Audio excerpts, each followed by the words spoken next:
No, in realtà poi alcuni spunti li abbiamo già enucleati. Volevo essere anche un po' più ottimista di Babani in realtà sul futuro, nel senso che la percezione è che il quadro economico, almeno europeo, se non ci complichiamo la vita, può essere sicuramente positivo nei prossimi paio d'anni.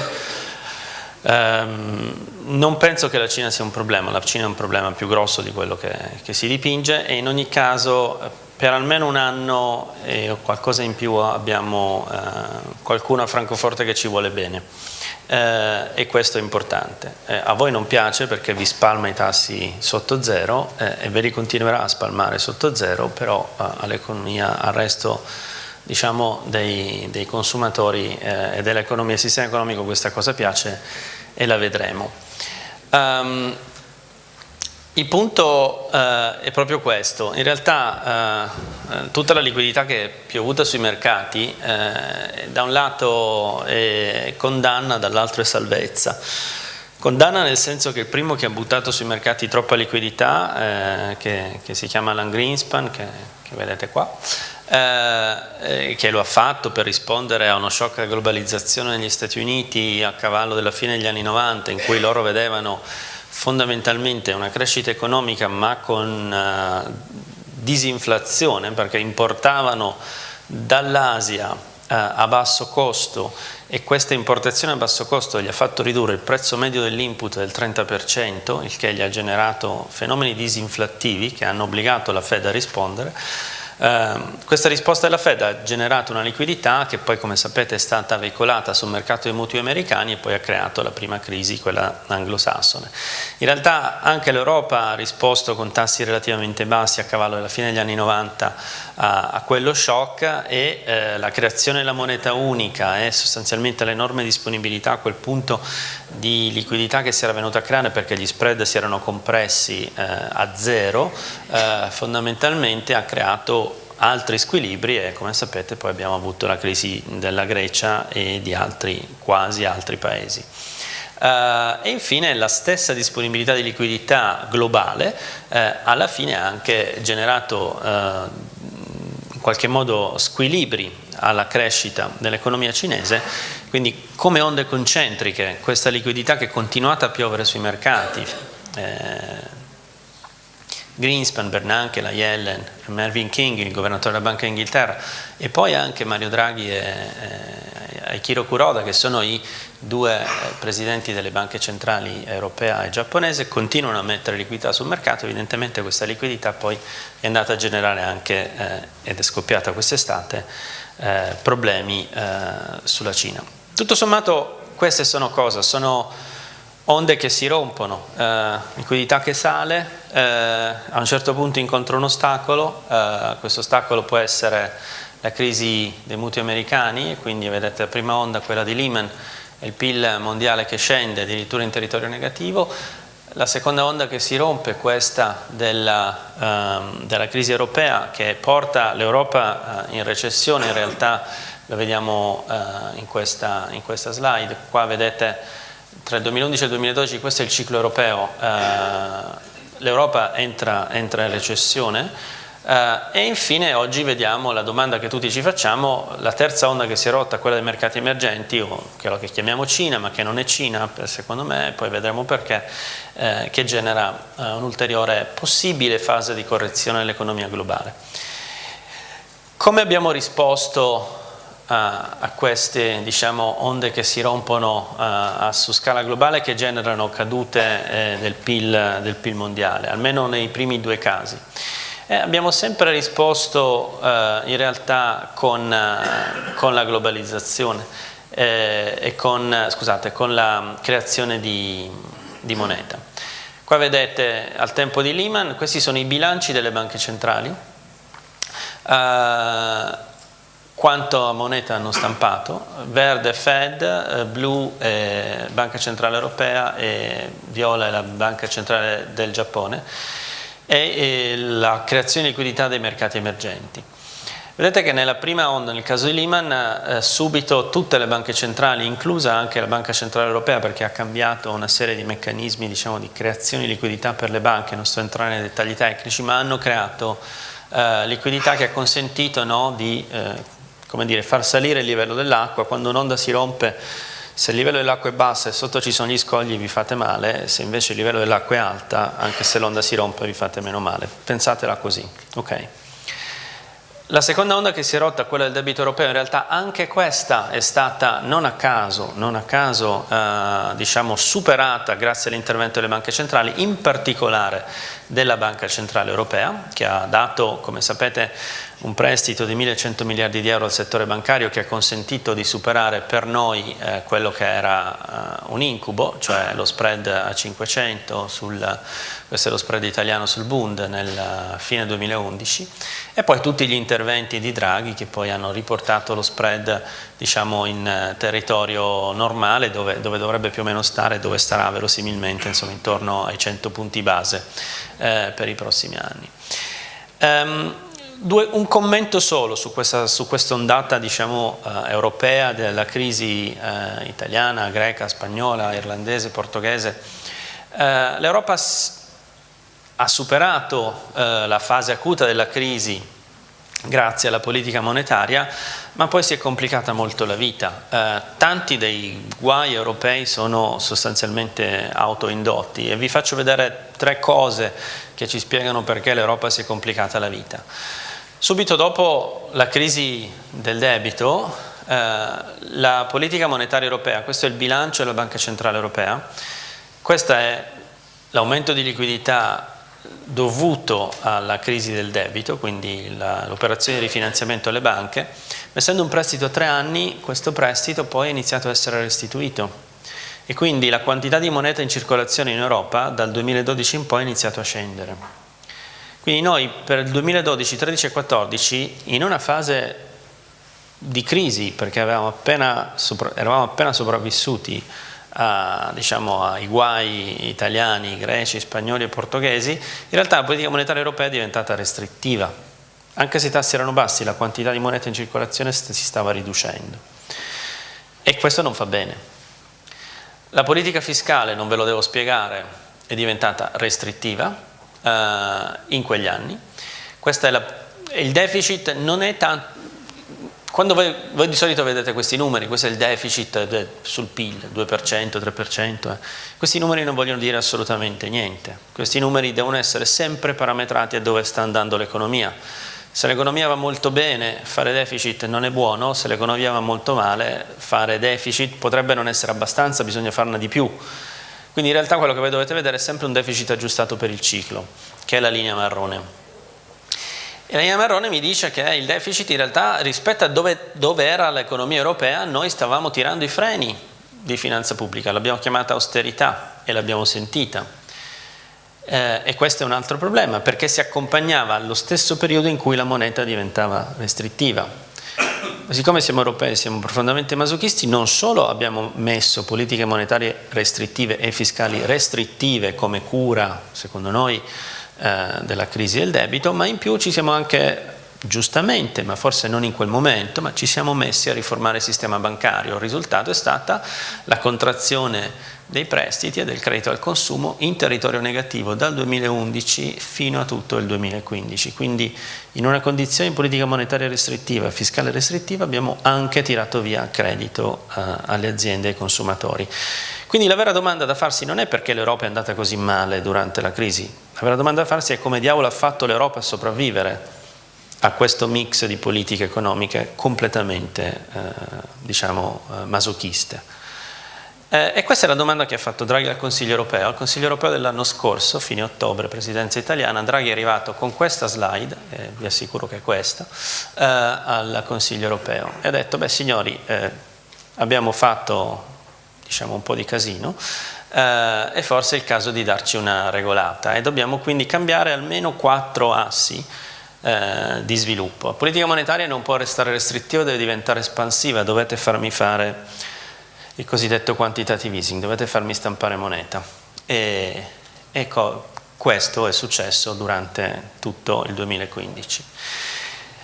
La unione bancaria deve far sì che il credito alle imprese e ai consumatori ritorni a rifluire, cioè la regolamentazione non può essere tale per cui alla fine io non riesco a dare soldi a consumatori e imprese, dobbiamo far ritornare il credito ai consumatori e imprese, e i numeri del 2015 ci dicono che in effetti, se io vi faccio vedere poi i numeri sul 2015, i numeri sono oggi in positivo. La politica fiscale non può restare restrittiva, deve diventare almeno neutrale rispetto al ciclo, e in effetti se guardiamo i numeri vedete che dal 2014-15 in poi il segno dei deficit stimati in Europa mi dice che, come dicevo prima nella conferenza, non ci sarà stimolo fiscale da parte del governo italiano, ma non ci sarà neanche freno fiscale da parte del governo italiano o degli altri paesi. E infine, giustamente, dobbiamo legare poi tutto il tema fiscale alle riforme strutturali, perché abbiamo anche un problema di crescita di lungo periodo. Però queste 4 cose che l'anno scorso erano solo annunciate, quest'anno sono capitate, quindi non è un caso che oggi l'Italia cresca allo 0,8, perché l'Italia che si pigliava quel mix di politiche economiche prima, ovviamente per la struttura italiana, per i problemi italiani, pigliava sulla faccia tutte queste cose, quindi ovvio che abbiamo avuto 2 anni e mezzo di recessione. Quando il segno di queste politiche finalmente è girato, cioè quest'anno l'economia italiana finalmente ha potuto un minimo respirare. E non c'è ragione di pensare, e qui diciamo, sono un po' più ottimista, non c'è ragione di pensare che questo insieme di politiche non venga anche, diciamo, rinnovato per l'anno prossimo, anche se è vero, abbiamo la Cina, ne parliamo tra un secondo, o abbiamo il caso Volkswagen, e parleremo un secondo anche di quello. Quindi, diciamo, l'orientamento che poi li porterà naturalmente alla loro prossima, diciamo, recessione o comunque crescita bassa. Non è un caso che proprio in questa fase, verso il picco di crescita, la Banca Centrale Americana inizia a pensare di tirare i freni per normalizzare la politica monetaria. L'Europa è ancora un anno indietro, quindi abbiamo ancora un anno buono davanti che dobbiamo giocare bene. Il problema di quest'anno buono che abbiamo davanti è che quest'estate è scoppiata la crisi dei mercati emergenti. Qua vedete sostanzialmente quello che succede è che i mercati emergenti sono in una fase, diciamo, di momento sbagliato rispetto a dove sta il ciclo mondiale del credito. Noi siamo in una fase in cui la politica monetaria americana si sta normalizzando, i tassi americani stanno per salire, e loro si trovano con basse prospettive di crescita, alto debito in dollari, e questo genera tutta una serie di problemi, perché evidentemente tanti investitori che avevano messo i soldi in questi mercati, se dall'altra parte i tassi americani stanno salendo e se la salita di questi tassi americani rende i paesi asiatici indebitati in dollari più rischiosi, tirano via questi soldi dai mercati emergenti per riportarli negli Stati Uniti. Questo non è purtroppo solo un problema dei mercati emergenti, perché ovviamente i mercati emergenti reagiscono al fatto che i soldi vengono tirati via e quindi la loro valuta si svaluta. Come reagiscono? Reagiscono tentando di sostenere la loro valuta, e sostenere la loro valuta vuol dire che le loro banche centrali vendono le loro riserve, che sono in dollari, che sono titoli in dollari, e acquistano moneta. Ma quando una banca centrale di un paese emergente vende titoli e acquista moneta, tira via soldi dalla liquidità globale. Quindi quello che succede, ed è la ragione per cui la crisi dei mercati emergenti ci deve preoccupare, al di là del rallentamento naturale della Cina, perché chi ha fatto il business plan con l'idea che la Cina cresceva al 7 o all'8% per i prossimi 5 anni è ovviamente pazzo, perché da sempre si diceva che la Cina avrebbe fatto 8% nel 2010, 7% nel 2015, 6% nel 2018 e 5% nel 2020. È normale, sta diventando un paese sviluppato e quindi non può crescere ai tassi del 7%.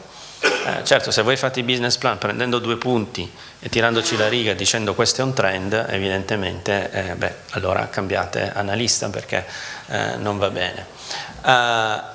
Quindi il punto serio non è tanto il rallentamento della crescita cinese, che è normale ed è gestibile. Il punto sono le implicazioni che questo rallentamento ha per quei paesi che in Cina esportano tanto, in particolare i paesi latinoamericani. Il punto è sul prezzo delle commodity che è basso, il punto è sul rallentamento della crescita in Brasile, in Argentina, in Russia, in Turchia, e quindi sul fatto che tutti questi paesi stanno tirando via liquidità dai mercati internazionali. E guardate cosa succede. Succede questa cosa qua. Questi sono i dati dei bilanci delle banche centrali mese per mese. Questo è il nostro quantitative easing europeo, la BCE che mette soldi dentro, Bank of Japan che mette soldi dentro, e però i mercati emergenti adesso iniziano a tirar via soldi da questo sistema. E quando i mercati emergenti iniziano a tirare via soldi da questo sistema, la liquidità globale scende. E se la liquidità globale scende, questo frena l'economia mondiale e crea colli di bottiglia su alcuni mercati, con prezzi che oscillano tantissimo, volatilità alle stelle, e gente che si piglia paura. Per cui come rispondono e come risponderanno le banche centrali dei mercati avanzati a questo tipo di fenomeno? Ma come prima, se sta per arrivare l'onda che si rompe della bassa crescita, chiamiamola cinese, ma vi ho detto che non è Cina, ma tutto quello che ne consegue è il mondo dei mercati emergenti legati alle commodities, eccetera. Se sta per arrivare questa bassa onda, nel frattempo il fatto che questa onda arrivi mi ha asciugato il livello della liquidità, e quindi questa onda, se rompe, rischia di farci male perché ci picchia sugli scogli del fondo, beh, allora l'unica risposta è che per ancora un periodo io un po' di liquidità la devo continuare a dare. Quindi vedete la Federal Reserve, questi sono i tassi di interesse stimati dai membri del comitato della Banca Centrale Americana nei prossimi anni. Ogni punto è un membro del comitato a cui viene chiesto dove vedi i tassi da qui al 2020. Come vedete nel comitato c'è anche qualcuno che ama scherzare, ma insomma che sbaglia a schiacciare i bottoncini, ma al di là di quello, insomma, l'idea è che i tassi americani, secondo loro, devono salire fino a un 3,5% nel 2018, il che vuol dire un tasso a 10 anni verosimilmente intorno al 5%.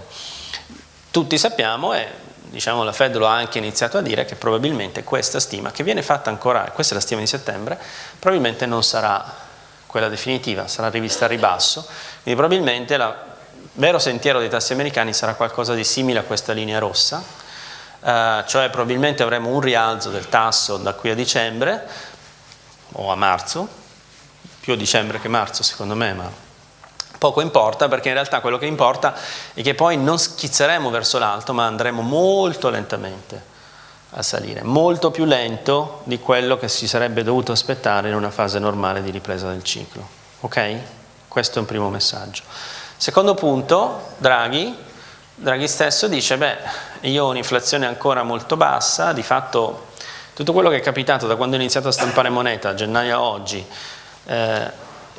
cose buone, ma poi è arrivata questa crisi sui mercati emergenti che mi ha fatto di fatto ritornare appunto alla casella del via, e quindi in audizione al Parlamento europeo qualche giorno fa ha detto che ovviamente aggiusterà la composizione e la durata del programma di acquisti di titoli di Stato anche per i prossimi mesi. Vuol dire che questo programma non finirà a settembre 2016, ma probabilmente continuerà, e quindi vuol dire che la BCE, come vi dicevo prima, continuerà a tenere i mercati sotto controllo attraverso la creazione di nuova moneta almeno per tutto il 2016, quindi mantenendo sostanzialmente i tassi a livello in cui sono adesso e intervenendo poi ove opportuno.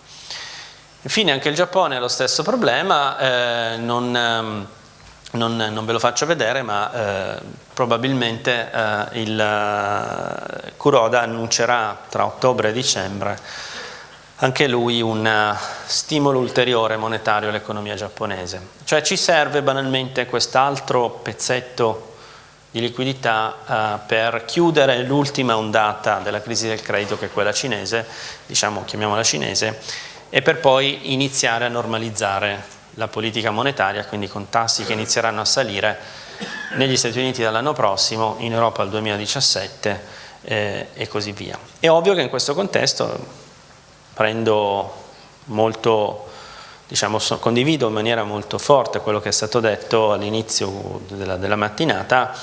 È ovvio che in questo contesto, con tassi così bassi, il vostro settore si deve un po' ingegnare a trovare diciamo, modalità di profitto che vadano in direzioni nuove, e un po' di stimoli su questo li abbiamo già dati. Chiudo facendovi vedere due cose.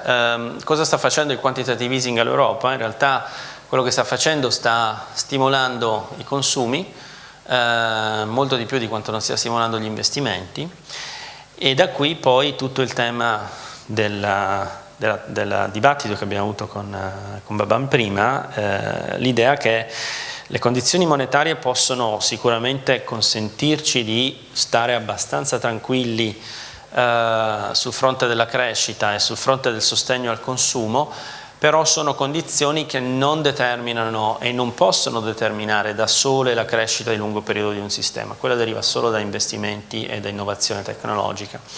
E quindi è opportuno iniziare a lavorare perché le condizioni per creare investimenti, ne abbiamo parlato prima, quindi non sto a ripetere cose che avrei comunque detto, quindi tutto il tema della politica industriale, tutto il tema dell'importanza anche del vostro settore per questo, diventano evidentemente fondamentali. Non voglio rubare altro spazio al vostro sacrosanto caffè di mezza mattina, intanto vi ringrazio molto per l'attenzione, se ci sono domande ovviamente sono a disposizione. Grazie.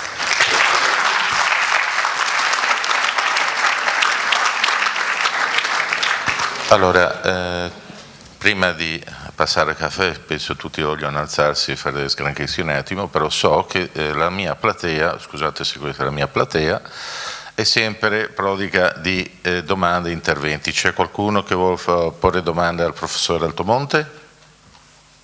No. Avete bisogno di un caffè? Bene. Ah no, come non ho detto, scusi, dottor Corna, prego. È un attimo solo, però, le arriva il microfono.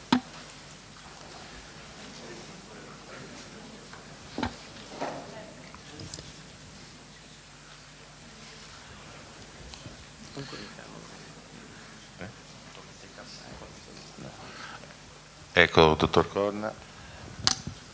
Scusatemi, peccato che è andato via, perché diceva, se non ho inteso male, che voleva che il prestito finanziario di leasing non venisse indicato in bilancio, ma allora non è più un finanziamento ma diventa un rating puro e semplice. Non solo, ma dopo 40 anni di marciapiede che io ho, non ho mai ritirato un bene sul quale abbiamo avuto dei margini, anzi purtroppo abbiamo sempre avuto un sacco di perdite, e quindi penso che la proprietà del bene per noi diventa molte volte un problema non indifferente, tant'è vero che addirittura quando un immobile viene restituito alla società di leasing, il curatore chiede addirittura alla società di leasing di restituirgli i somme incassate. Quindi siamo di fronte alle oscenità, ecco, quindi vorrei dire al Presidente, che purtroppo non c'è, che se dovesse arrivare a questo saremmo penalizzati non molto. Grazie. Allora, io per quello che ovviamente non sono il Presidente, quindi non gestirete con lui la sua proposta. No, però penso. Allora, uno, tanto rassicurarvi, al Ministero non si parla di questa cosa, quindi non c'è. Ha detto che ne parla il Presidente. No, quella era una sua idea. È molto importante, perché sembra che questo qui sia una proposta di legge che lui voglia. No, non è così, meglio allora. Non c'è. C'è il tema dell'ammortamento accelerato, quello c'è. Su Filì nessuno discute. Su questo c'è una riflessione in atto su come fare in modo che le aziende poco patrimonializzate, con alto debito e con difficile accesso al credito bancario, possano trovare modalità alternative di finanziamento dei loro beni strumentali. Nell'ambito di questa riflessione, la proposta che avete sentito io non l'ho mai sentita, né è mai arrivata ai tavoli del Ministero. Detto questo, qui chiarito, onde evitare poi Chiarito questo, ogni proposta da parte vostra che faccia, diciamo, capire come attraverso il leasing un'azienda possa superare gli attuali vincoli al credito bancario per finanziare i beni strumentali, per esempio prendendo a modello l'idea, non so, quello che vediamo a Milano, car sharing, cioè una società che compra le macchine e le affitta. Okay. Ovviamente non è una società piccola, è la Mercedes, non lo so, ripeto, non c'è però qualunque proposta che va in quella direzione di capire come imprese potenzialmente innovative che oggi per la loro struttura patrimoniale o per la natura dell'investimento non hanno accesso al credito bancario, possono averlo invece, possono avere modalità alternative di finanziamento, questa sicuramente troverà orecchie molto attente. Ok? Non è più un finanziamento, allora diventa un puro e semplice affitto, ma allora è tutt'altro argomento. Io vi ho detto qual è il problema di politica economica che abbiamo. Le soluzioni man mano che arrivano si valutano.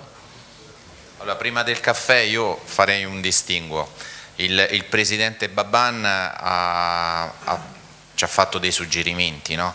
Ha preso il modello, anche mentre mi salutava, mi diceva: vediamo quello che si sta facendo sul rent to buy. Ora non si sta chiedendo di replicare, no, il rent to buy al leasing. Il suo era un suggerimento per innovare in qualche modo il prodotto leasing. Poi come riusciremo a farlo lo vedremo.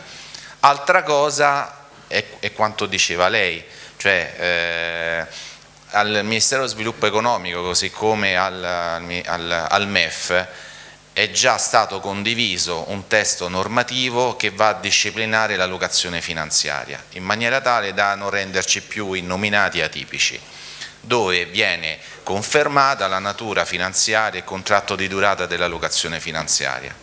Okay? Quindi sono due cose separate.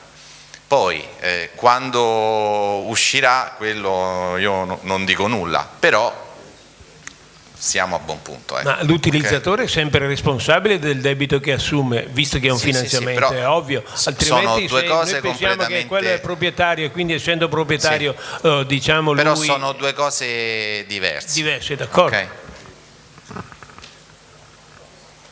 Altre domande? Prego. Non rubo tempo col microfono, cerco di parlare a voce alta. Volkswagen, i riflessi sull'economia tedesca e in visione più italiana. No, grazie della domanda. In effetti dovevo parlarne, non ne ho parlato. Allora, i riflessi dell'economia tedesca potrebbero essere molto importanti perché il settore auto pesa in maniera abnorme sul PIL tedesco per circa l'8% del PIL. In più c'è un tema, poi non ho commentato sull'ultima cosa che diceva Baban, ma c'è un tema di catena globale del valore. È vero che noi italiani forniamo un sacco di cose ai tedeschi. Quello che Baban non ha detto è che poi i tedeschi queste cose le rimpacchettano e le vendono agli Stati Uniti o alla Cina, facendoci un margine più alto rispetto a quello che noi facciamo ai tedeschi. Quindi in realtà nel momento in cui l'indotto mondiale dell'auto e tanta parte di questi beni strumentali venduti è, diciamo, legata al settore, anche al settore automotive. Quindi nel momento in cui il settore automotive dovesse in qualche modo trovare una battuta d'arresto legata al caso Volkswagen, questo interesserebbe la Germania in primis, ma interesserebbe anche ovviamente l'Italia in quanto fornitrice di prodotti che poi vanno a Volkswagen. C'è un altro punto che oggi il settore automotive è tra i primi settori di investimento e innovazione in Europa e quindi per esempio 4 miliardi di euro di investimento di Volkswagen in Spagna, 1000 posti di lavoro, punto di domanda. Tutto il polo della logistica di Verona che dall'auto tedesca è alimentato, punto di domanda, quindi a cascata, diciamo, le ricadute potrebbero essere molto importanti. Per quello sono convinto che appunto la Banca Centrale vigili molto da vicino su questa situazione e sia pronta a intervenire ulteriormente nel caso in cui. Detto questo, io ero a Bruxelles il giorno in cui è scoppiato lo scandalo e rispetto alle prime reazioni che erano questi tedeschi adesso finalmente gliela facciamo pagare, le reazioni di oggi, alla luce del fatto che il governo spagnolo dice no scusate ma il mio investimento è 4 miliardi di euro che fine fa, il fornitore italiano che dice no scusate ma il mio ordine è 100 milioni di euro che fine fa, l'industria dell'auto slovacca che fa carrozzerie per Porsche dice no scusate ma a me cosa succede, messi intorno a un tavolo dice beh forse non è il caso di farvela pagare più di tanto, nel senso che poi alla fine ci andiamo di mezzo anche noi. Quindi politicamente sicuramente questo è un bene per noi, perché finalmente sono scesi un po' dalla cattedra, insomma siamo tutti un po' così, che trucchiamo le robe, e quindi è inutile che fate i primi della classe, questo sta aiutando in tante circostanze. E vi assicuro che anche la legge di stabilità italiana ha beneficiato dello scandalo Volkswagen, come quella spagnola, però l'idea di montare uno scandalo, infatti quante prime pagine di giornali state leggendo sul caso Volkswagen? Secondo voi perché? Ok?